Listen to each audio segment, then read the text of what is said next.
నమస్తే welcome to cube TV నేను మీ సరిత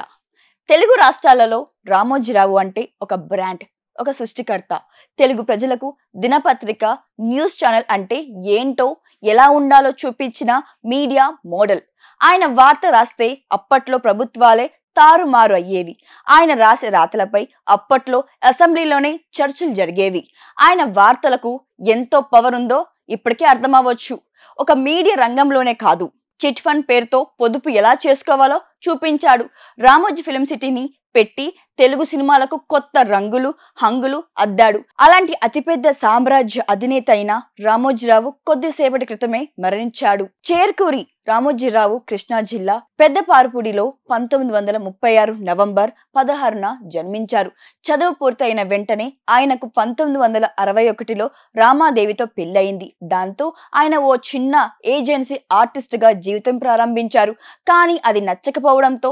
1962లో హైదరాబాద్ వచ్చి మార్గదర్శి చిట్ ఫండ్ సంస్థను ప్రారంభించారు అంతే అక్కడి నుంచి ఆయన జీవితం మలుపు తిరిగింది ఆ సంస్థ అంచెలంచెలుగా ఎదిగి అప్పటి ఉమ్మడి ఏపీలో 100 బ్రాంచ్లకు చేరుకుంది ఆ సమయంలోనే రామోజీరావుకు మీడియా రంగంపై మనసు పడింది 1969లో అన్నదాత పత్రికను ప్రారంభించారు అందులో వ్యవసాయానికి సంబంధించిన వార్తలు రాసినా అది పెద్దగా సక్సెస్ కాలేదు దాంతో ఆయన ఆగస్టు 10 1974 విశాఖపట్నంలో రామోజీరావు ఈనాడు పత్రికను స్థాపించారు చాలా తక్కువ సమయంలోనే ఈనాడు తెలుగు ప్రజల మనసులను గెలుచుకుంది తక్కువ కాలంలోనే సంచలనాన్ని సృష్టించి అతిపెద్ద దినపత్రికగా ఎదిగింది దాంతో ఆయన సినీ ప్రేమికుల కోసం సితారా భాష ప్రేమికుల కోసం చతుర విపుల మాసపత్రికలను కూడా తీసుకొచ్చారు అవి కూడా బాగానే ప్రేక్షకులకు ఆదరణ పొందాయి కానీ రామోజీ అక్కడితో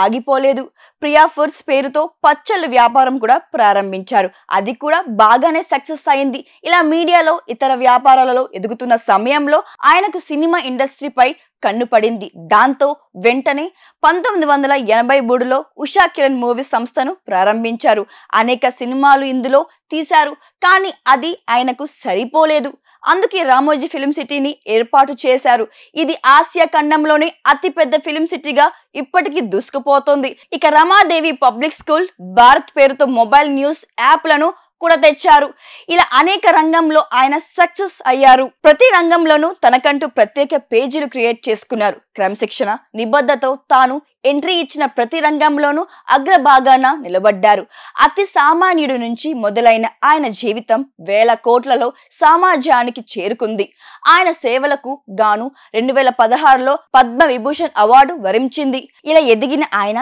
87 ఏళ్ల వయసులో శనివారం ఉదయం తెల్లవారుజామున కన్నుమూశారు